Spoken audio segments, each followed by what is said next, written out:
Good morning to all of you. Class 7, subject Social Science, Chapter 6, Towns, Traders and Craft Persons. Dear students, आप अपनी book का page number 86 निकालेंगे।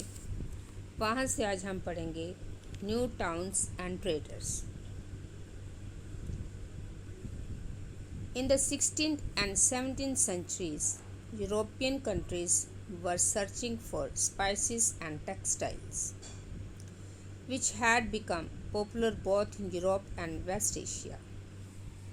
16वीं और 17वीं शताब्दी में यूरोप के देश व्यापारिक उद्देश्यों से मसालों और कपड़ों की तलाश में लगे हुए थे, जो यूरोप और पश्चिम एशिया दोनों जगह लोकप्रिय हो गए थे। The English, Dutch and French formed East India companies in order to expand their commercial activities in the East. Initially, great Indian traders like Mullah Abdul Ghaffur and Virji Vora, who owned a large number of ships, competed with them.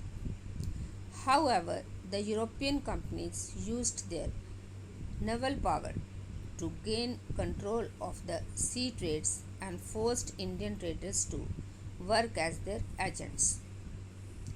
Ultimately, the English emerged as the most successful commercial and political power in the subcontinent. तो अंग्रेज़ों, हालेट वासियों और फ्रांसीसियों ने पूर्व में अपनी वाणिज्य गतिविधियों का विस्तार करने के लिए अपनी अपनी ईस्ट इंडिया कंपनी बनाई। प्रारंभ में तो मुल्ला अब्दुल गफूर और वीरजी वोरा जैसे कुछ बड़े भारतीय व्यापारियों ने, जिनके पास बड़ी संख्या में जहाज़ थे, उनका मुकाबला किया, किंतु यूरोपीय कंपनियों ने समुद्री व्यापार पर अपना नियंत्रण स्थापित करने के लिए अपनी नौ शक्ति का प्रयोग किया और भारतीय व्यापारियों को अपने एजेंट के रूप में कार्य करने के लिए मजबूर कर दिया। अतः अंग्रेज उपमहाद्वीप में सर्वाधिक सफल वाणिज्यिक एवं राजनीतिक शक्ति के रूप में उभर कर स्थापित हो गए। The spurt in demand for goods like textiles led to a great expansion of the crafts of spinning, weaving, bleaching, dyeing, etc., with more and more people taking them up. Indian textile designs became increasingly refined. तो वस्त्रों जैसी वस्तुओं की मांग में तेज़ी आ जाने से अधिकाधिक लोगों ने कताई, बुनाई, धुलाई, रंगाई आदि का धंधा अपना लिया। इससे इन शिल्पों का बहुत विस्तार हुआ। तो इन जो शिल्पकार थे, इनका बहुत विस्तार हो गया। They now began to work on a system of advances which meant that they had to weave cloth which was already promised to European agents. Weavers no longer had the liberty of selling their own clothes or weaving their own patterns.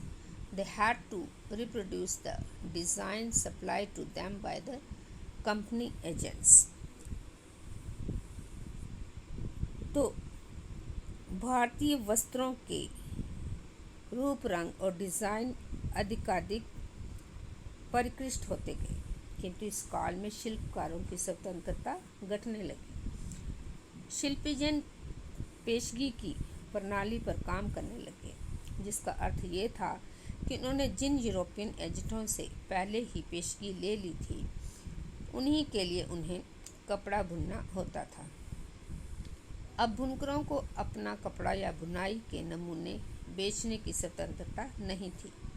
उन्हें तो company के एजेंटों द्वारा निर्धारित design के कपड़े उन्हीं की मांग के अनुसार बनाने पड़ते थे।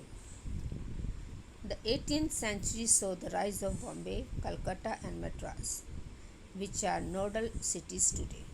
Crafts and commerce underwent major changes as merchants and artisans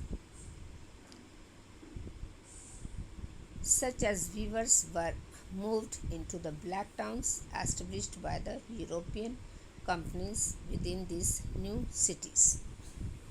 तो 18वीं शताब्दी में बम्बई, कलकत्ता और मद्रास नगरों का उदय हुआ, जो आज प्रमुख महानगर है। शिल्प और वाणिज्य में बड़े बड़े परिवर्तन आए, जब बुनकर जैसे कारीगर तथा सौदागर यूरोपियन कंपनियों द्वारा इन नए नगरों में स्थापित ब्लैक टाउन्स में स्थानांतरित हो गए।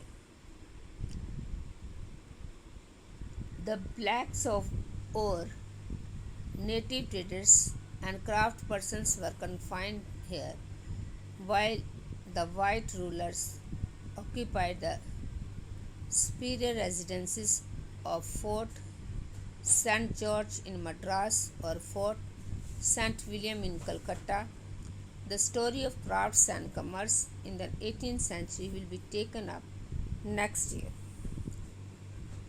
तो ब्लैक यानी देसी व्यापारियों और शिल्पकारों को इन ब्लैक टाउन्स में सीमित कर दिया गया, जबकि गोरे शासकों ने मद्रास में फोर्ट सेंट जॉर्ज और कलकत्ता में फोर्ट सेंट विलियम की शानदार कोठियों में अपने आवास बनाए।